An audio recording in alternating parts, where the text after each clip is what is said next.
అహింస అంటే ఏంటి?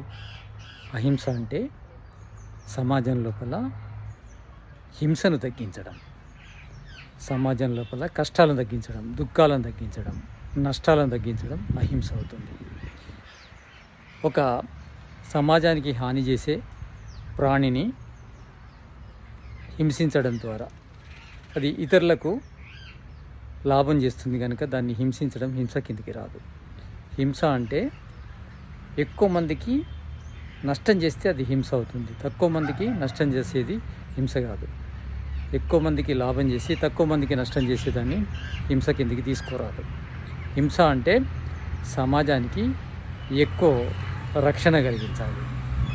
అలాంటి హింస అది హింస అయినా అహింస అయినా అహింస కిందికి వస్తుంది.